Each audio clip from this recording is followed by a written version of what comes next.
it gets complicated. Yeah, don't worry. So yeah, this blue ellipse here with the gradient, in many contexts, would be considered vector data. It's mathematically defined, it's scalable. And I forgot, this is my upgraded file, so I'm not sure that yellow ellipse is there at all anymore. Oh well.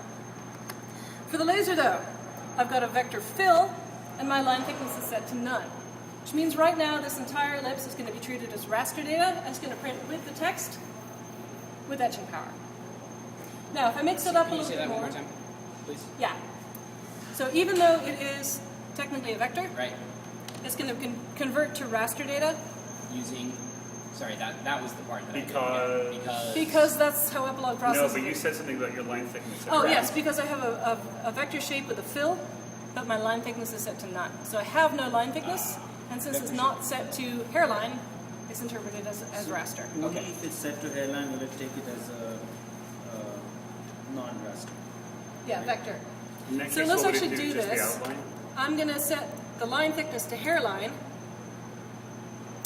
I need my older version of this file because this is not what I want to have happen. Bear with me just a second. Oh, I opened Spider Scallop 2. Okay. Basically the same file, except without the wackiness going on with the ellipses. Now I can select both the yellow and the blue ellipse. Hooray! Still have a vector fill going on here. Oh, I see. Now I'm going to give the border a line thickness of hairline. And right now this one object has both data types. The laser always prints all raster data first, then it comes and traces out the vectors. Oops, sorry about that. So in this case it's going to print out the spider, the tech shop text in both fills, and then cut out this new border, which has the hairline thickness. And it's also going to cut out all the squiggles around the edge and the main outer circle, because they also have a thickness of hairline. I didn't Does follow that make the more last. sense? What will it cut out? Will it cut out the shapes on the outer circle? Anything that has the line thickness of hairline, which for this file is the outer circle, the little squiggles around the edge, and this new border around the blue ellipse. So the ellipse is actually two data types. I can pull it out here and look at it. This fill is always going to be interpreted as raster data. But the border has a line thickness of hairline, so it's going to be interpreted as But if you vector put that data. as none, then it would only do it as raster and it wouldn't cut it out. Correct, Okay, gotcha. And it's going to respect the layering typically. so that it doesn't like try and raster that and then the tech shop over it, or If you're doing anything really complicated with layering, I would definitely do a test first. I've had pretty good cooperation with that for Corel, but I have not tested every possibility. got it. Okay. And epilogue is very quirky. Okay, so that pretty well clear on what's going to cut and etch in this file?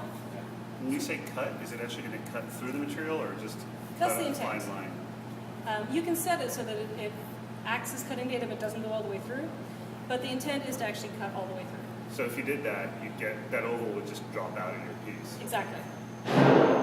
Which is why when you're importing from CAD-CAM format, you really want to make sure you check out all your different line thicknesses, and anything you want to cut, set it to hairline. Anything you don't want to cut, make sure it's thicker.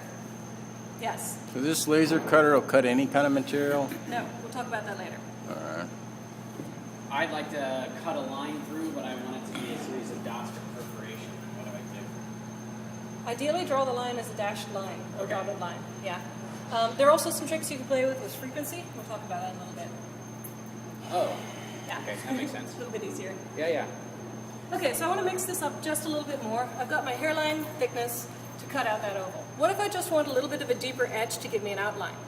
That's easy. All I need to do is set my line thickness to something thicker than hairline. A one-point line is going to be interpreted as raster data. And your color basically maps to grayscale. The darker the color, the more heat is applied and the deeper into your material you etch. So this is going to give me a nice border effect, but it's still going to be printed as raster, so it's not going to go all the way through. That make sense?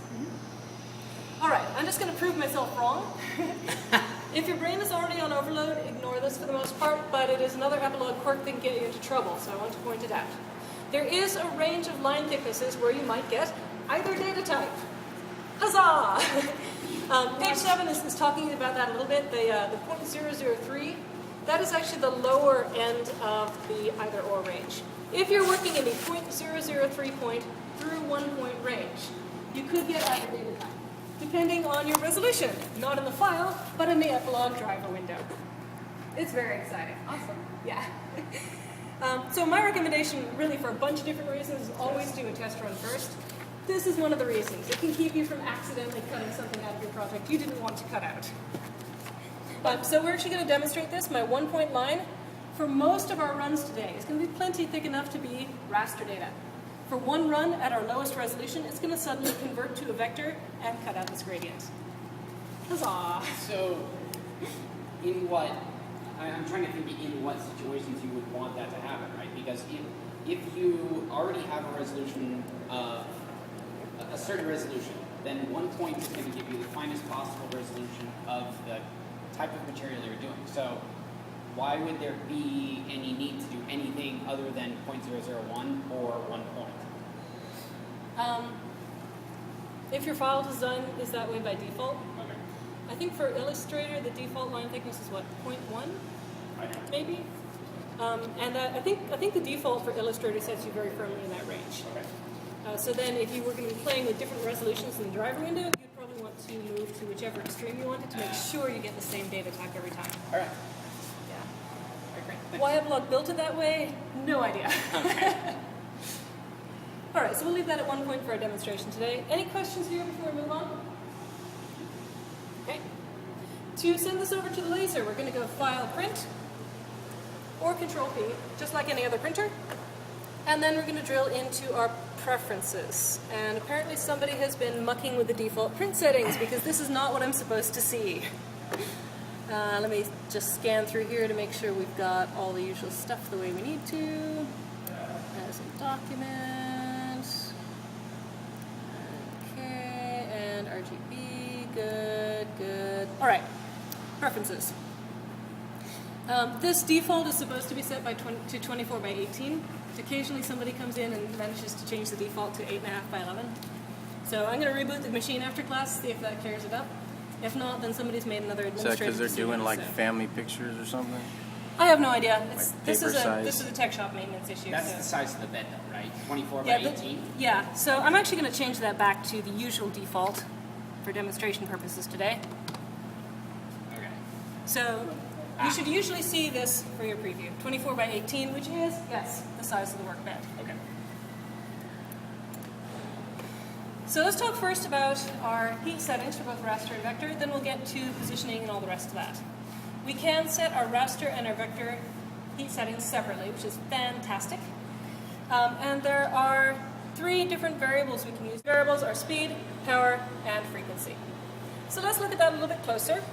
For rasters, I usually start by setting my resolution, just because that is your primary aesthetic choice.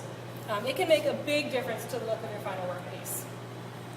And I encourage you to play with extremes, but today we're going to start with 300, because it's the first column on the chart, and that's going to make everything else easier. One example for extremes, though, you can get to the same net heat by using different resolutions and get very different effects on your materials. For example, I brought in some redwood one day, very dry redwood, and it was running with a fairly high net heat and a resolution of 150 dpi. That really emphasizes the wood grain. I actually managed to make the dense parts of the wood grain stand up a full 1/8 of an inch above the soft parts in a single pass by running with a low resolution, high net heat. I tried the same run with about the same net heat, 1200 dpi, it etched down about the same depth regardless of wood grain. So there are fun things that can happen there with extremes of resolution. Definitely play with them. And bring a notebook, take notes. The more notes you can take, the more good data you have to come back to. Is net heat actually computed anywhere? The net heat is not computed and displayed anywhere, no. Which, with the nonlinear scales, is so user-friendly. I just thought I'd ask. Yeah. No, you'll actually develop a feel for it pretty quickly. Is that a question? Yeah. So, the resolution that you're shooting at essentially is it's not linear based on the amount of, even though you've got power, which does scale linearly, that doesn't. So, in the idea basically is the speed that the laser moves over a specific area, and therefore it delivers more or less. I'm trying to understand the subtlety of it. Let's actually talk about that a little bit more. Starting with my 300 dpi, the higher your resolution, the higher your net heat, because you've got more dots compressed in a specific area. Gotcha. For speed, the slower your speed, the higher net heat.